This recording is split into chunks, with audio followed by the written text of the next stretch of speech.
આજે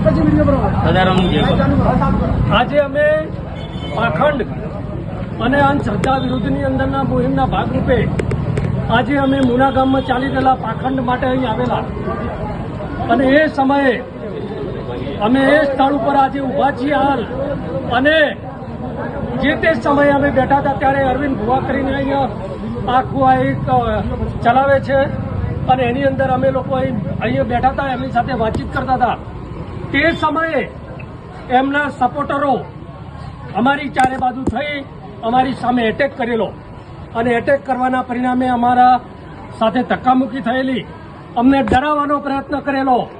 એટલે આવા જે મુહિમ ચલાવવાવાળાને આ લોકો એવો મેસેજ આપતા હતા કે અમારી સામે કોઈ પ્રશ્ન ના કરી શકે. એટલે મારે ખાસ કરીને ઠાકોર સમાજને અને બીજા જે અંધશ્રદ્ધામાં ફસાયેલા લોકોને મારે આજે વિનંતી કરવી છે કે આવા લોકોથી ડરો નહીં.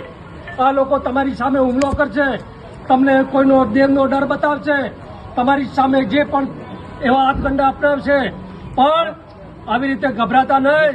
અને તમારે ક્યાંય પણ તકલીફ પડે તો અમને કહેજો, અમે તમારી સાથે છીએ. અને આવા પાખંડીઓ ક્યાંય પણ આવે તો તમે અમને કહેજો, અમે હવે કફન બાંધીને ભરીએ છીએ, એવી કોઈ ચિંતા ના કરતા.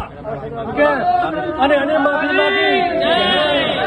માફી માગી છે અને માફીને લાયક તો નથી જ, છતાં પણ માફી માગી છે.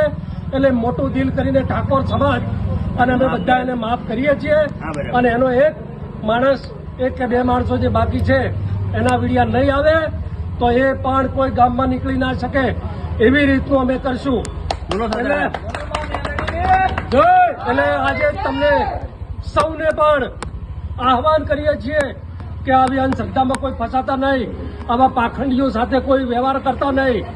એટલે આજે આપણે આમ તો ગણીએ તો આખા આ અંધશ્રદ્ધાનો પર્દાફાશ કરવાનો છે, આપણા સમાજમાંથી અંધશ્રદ્ધા કાઢવાની છે અને એના મુહિમના ભાગરૂપે હતા.